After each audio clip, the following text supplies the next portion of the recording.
नमस्कार, स्वागत छ हजुरहरूलाई हाम्रो च्यानलमा। आज भने हामी हजुरहरूको लागि भ्यान्टाको मिठो रेसिपी लिएर आएका छौँ। भ्यान्टा सबैलाई मनपर्छ भन्ने छैन, कसैलाई मन पनि पर्दैन। तर यसरी पकाउनु भयो भने हजुरहरूलाई भ्यान्टा पक्का पनि मनपर्छ। आज भने हामी सँगै मसालेदार भ्यान्टा पकाउन गइरहेका छौँ। हजुरहरूलाई यो रेसिपी मन पर्यो भने लाइक, शेयर र सब्स्क्राइब पनि गरिदिनु होला। हजुरहरूलाई अघि नै भनिसकेको थियौँ, आज हामी यो सँगै भ्यान्टा पकाउन गइरहेका छौँ भनेर। त्यसको लागि हामीले साना भ्यान्टाहरू लिएका छौँ। यो चाहिँ एकदमै कलिलो छ, सानो छ। यसलाई एकछिन पानीमा डुबाएर राख्ने। यो मजाले सफा गरेर धुनुपर्ने हुन्छ। यसको यो माथि पनि डाँठहरू पनि मजाले सफा गर्ने र त्यसपछि यसलाई बीचबाट चिरिदिने र एकछिन पल्टाएर पनि हेर्ने, पुरै ननिकाल्ने। कतै किराले खाएको छ कि किरा छ कि भनेर हेर्ने। यसमा चाहिँ किराहरू हुने चान्सेस धेरै हुन्छ, तर यसमा चाहिँ छैन। एकदम राम्रो परेको छ भ्यान्टा। हजुरहरूले यसलाई मजाले हेर्नु होला। यसरी हजुरहरूले काट्नुभयो भने चाहिँ यसभित्र मसलाहरू पनि मजाले छिर्छ र यो मिठो बन्छ। सबैलाई यसरी नै काटिदिने। हजुरहरू चाहिँ के गर्नुहुन्छ? मलाई चाहिँ यो भ्यान्टाको डाँठ एकदमै मिठो लाग्छ, त्यसरी म यो सधैँ नै राख्ने गर्छु।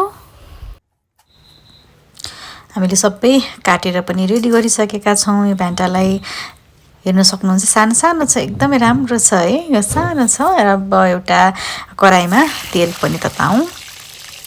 त्यसपछि तेल तातिसकेपछि यो भ्यान्टालाई यसमा फ्राई गर्न राखिदिउँ।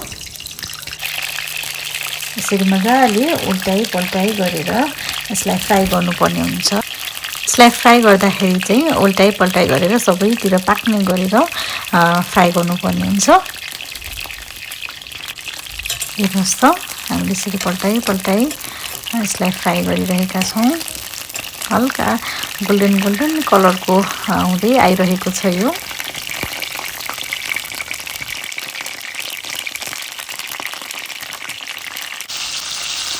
हेर्नुहोस् त, सबै पाकिसकेको छ। यसलाई अब निकालौँ।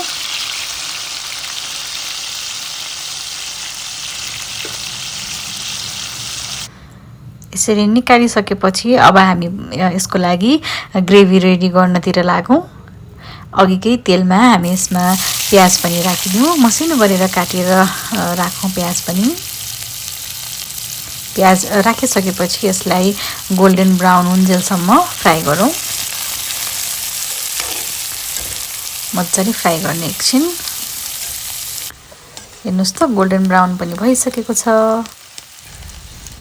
त्यसपछि हामीले लसुन र अदुवालाई पनि यसमा राखिदिउँ। यो चाहिँ मैले कोरेसोमा कोरेको हो। यसरी चाहिँ एकदमै मिठो हुन्छ स्वाद। हजुरहरूले अगाडि नै यसलाई फ्राई गर्नुभयो भने स्वाद मिठो आउँछ। एकछिन यसलाई पनि मजाले फ्राई हुन दिने। यो यतिको फ्राई भइसकेपछि हामी यसमा गोलभेडा पनि राखिदिन्छौँ। गोलभेडा राखिसकेपछि पनि यसलाई एकछिन चलाउँदै फ्राई गर्ने। हेर्नुहोस् त, यसरी यो पानी चाहिँ निस्किनु पर्ने हुन्छ, गोलभेडाको पानी सबै। यसरी छुटिसकेपछि यसमा स्वादअनुसार नुन राखिदिने। हजुरहरूलाई कतिको रस चाहिन्छ त्यो अनुसार नुन राखिदिने। त्यसपछि बेसार पनि राखिदिउँ र यसै गरेर जिराको धुलो, धनियाँको धुलो पनि हजुरहरूले राख्न सक्नुहुन्छ। अब यो सबैले एकछिन मजाले चलाइदिने। र यसमा चाहिँ आज हामी यो कश्मिरी लाल मिर्च पनि राख्छौँ। यसले चाहिँ मिठो कलर पनि दिन्छ, हेर्दै खाउँ लाग्ने पनि बनाइदिन्छ है। अब एकछिन यसलाई चलाउने। एकछिन चलाइसकेपछि अब यसमा हामीले पानी राख्छौँ। हजुरहरूलाई कतिको ग्रेभी पातलो बाक्लो कस्तो चाहिन्छ त्यो अनुसार राख्नु होला। हामीले चाहिँ यतिको बनाएका छौँ। अब एकछिन यसलाई उम्लिन दिने। भक भक भक उम्लिन दिने। उम्लि पनि सकेको छ। अब हामीले अघि न फ्राई गरेर राखेको भ्यान्टालाई यसमा राखिदिउँ। मजाले उम्लिसकेको छ।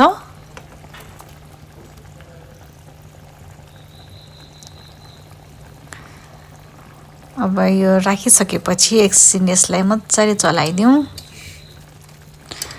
हेर्नुहोस् न एकदमै राम्रो देखिएको छ सिङ्गे सिङ्गे भ्यान्टा है।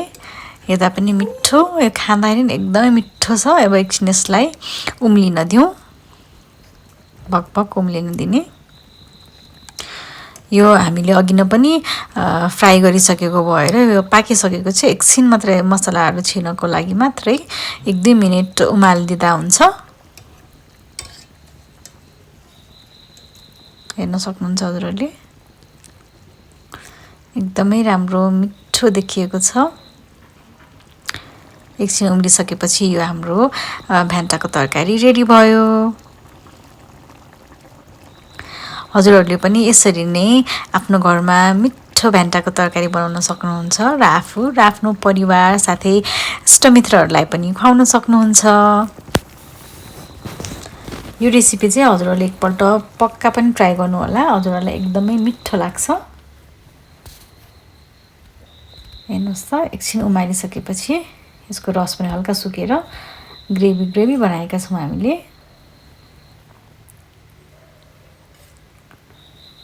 यसको स्वाद एकदमै मिठो हुन्छ क्या। यसमा अझै यो गरम मसलाहरू पनि राखेको छैन। हजुरहरूलाई इच्छा छ भने त्यो पनि राख्न सक्नुहुन्छ। तर मलाई चाहिँ यो सादा नै राम्रो लाग्ने भएर यतिकै पनि एकदमै मिठो भएको थियो तरकारी।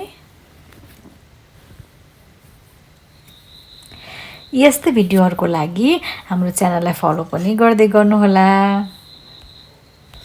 एकचोटि पक्का पनि यो रेसिपी ट्राई गरेर मिठो भयो कि भएन कमेन्ट पनि गरिदिनु होला।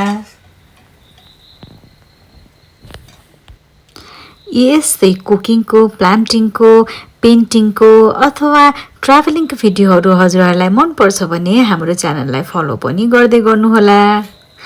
अर्कोचोटि अर्को खालको भिडियो लिएर हामी अवश्य पनि उपस्थित हुने नै छौँ। आजलाई भने बाई बाई।